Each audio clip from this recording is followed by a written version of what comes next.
இன்று திருப்பரங்குன்றம் கார்த்திகை தீப வழக்கில் இரு நீதிபதிகள் அமர்வு தீர்ப்பளித்திருக்கிறது. சங் பரிவார அமைப்பைச் சேர்ந்தவர்கள் இன்று மாலையே தீபம் ஏற்ற உத்தரவிடுவார்கள் என்று எதிர்பார்த்தார்கள். ஆனால் நீதிமன்றம் இப்பிரச்சனை அவ்வாறு அணுக இயலாத ஒரு பிரச்சனை, சென்சிட்டிவாக இதை டீல் பண்ண முடியாது. எனவே எதிர்வரும் காலத்துக்கு தான் இந்த தீர்ப்பு பொருந்தும் என்று தெளிவாக தெரிவித்திருக்கிறார்கள். இரண்டாவதாக, இன்னும் ஓராண்டு கார்த்திகை தீபத்துக்கு இருக்கிறது. ஆனால் உடனே கார்த்திகை தீபம் ஏற்றுவது என்ற பிரச்சனை இப்போது இல்லை. முதல் விஷயம். இரண்டாவது, தீர்ப்பின் முழுமையான நகல் இப்போது வரை வரவில்லை. முதற்கட்டமாக நீதிமன்றத்தில் சொல்லப்பட்ட விஷயங்களில் இருந்து எனது முதற்கட்ட கருத்தை மட்டும் நான் பகிர்கிறேன். நீதிமன்ற தீர்ப்பு முழுமையாக வந்த பிறகு அந்த தீர்ப்பு குறித்தான முழு கருத்தையும் நான் ஊடகங்களிடம் பகிர்வோம். இப்போ தீர்ப்பில் நீதிமன்றத்தில் வாசித்த வரையில் சொல்லியிருக்க தீர்ப்பின்படி பார்த்தா இந்த தீர்ப்பு செல்லத்தக்க ஒரு தீர்ப்பு அல்ல, அரசியல் சட்டப்படியான தீர்ப்பு அல்ல.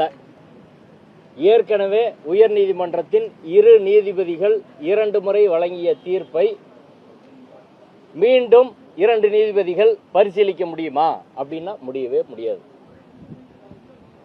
எனவே ரெச்சுடிகேட்டா வராது என்று இந்த தீர்ப்பில் இன்றைய தினம் நீதிமன்றத்தில் சொல்லப்பட்டது. ஆனால் 100% இந்த பிரச்சனையிலே முன் தீர்ப்பு தடை என்பது பொருந்தும். ஒன்று.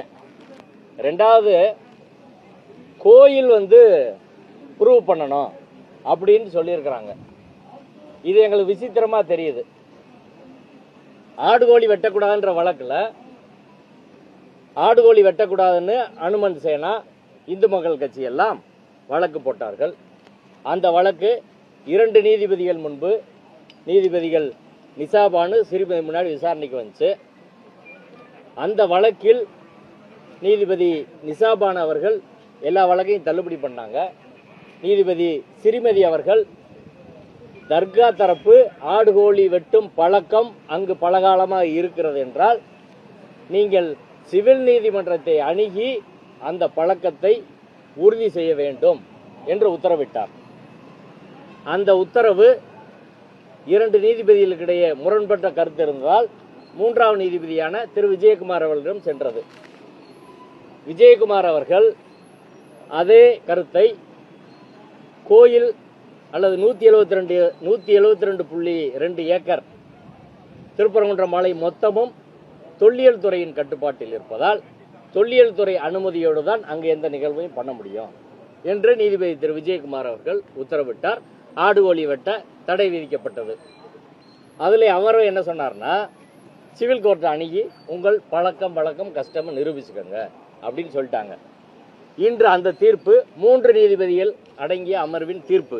3ல் 2 பேர் மெஜாரிட்டி. ஒரு பழக்கம் கஷ்டமை நீங்க சிவில் கோர்ட்டை அணுகி தீர்த்துக்கறணும் அப்படின்னு சொன்ன போது அந்த 3 நீதிபதிகள் திருப்பரங்குன்றம் மலை தொடர்பான சொன்ன தீர்ப்பு இந்த 2 நீதிபதிகளை கட்டுப்படுத்தும். 2 நீதிபதிகள் அதுக்கு கட்டுப்பட்டவர்கள். ஒரு நீதிபதி GR சுவாமிநாதன் அவர்கள் அது கட்டுப்பட்டவர்.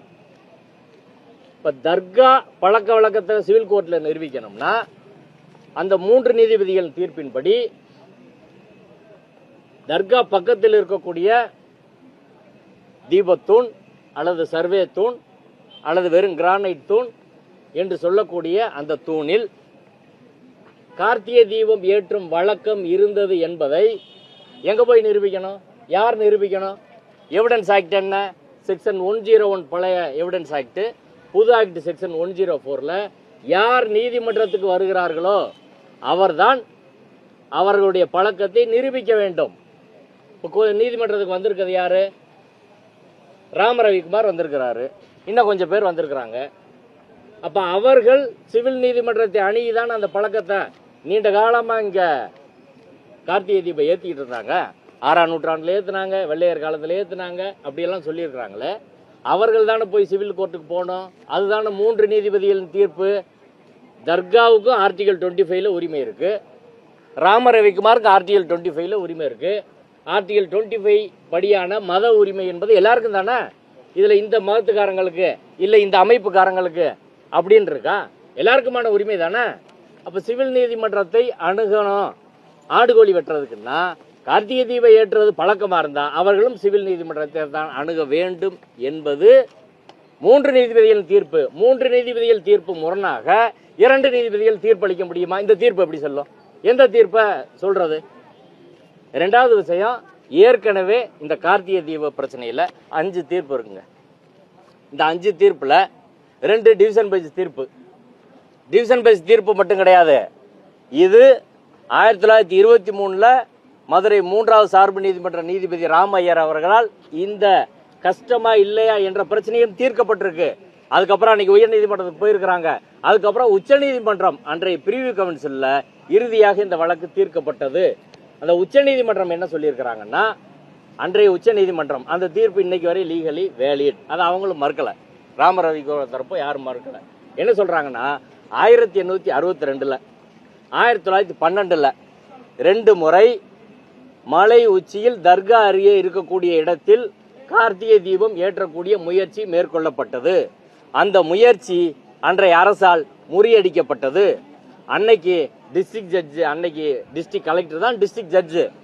அன்னைக்குள்ள டிஸ்ட்ரிக்ட் ஜட்ஜ் என்ன சொல்றாங்கன்னா, அந்த இடத்தில் கார்த்திகை தீபம் ஏற்றக்கூடிய தர்கா பக்கத்தில் இருக்கக்கூடிய இடத்தில் கார்த்திகை தீபம் ஏற்றக்கூடிய ஒரு வழக்கம் என்பது அங்க கிடையாது என்பதை, தர்கா அருகில் இருக்கக்கூடிய இடத்துல கார்த்திகை தீபம் ஏற்றும் வழக்கம் அங்க இல்லை என்பதை 1923 தீர்ப்பிலே நீதிபதி ராமையர் அவர்கள் பதிவு செய்கிறார். அந்த தீர்ப்பு என்பது 1931ல அன்றைய உச்ச நீதிமன்றத்தால் உறுதி செய்யப்படுகிறது. அன்றைக்கு உச்ச நீதிமன்றம் உறுதி செய்த ஒரு விஷயத்துல இன்னைக்கு 2 நீதிபதிகள் மாறுபட்டு எப்படி சொல்ல முடியும்?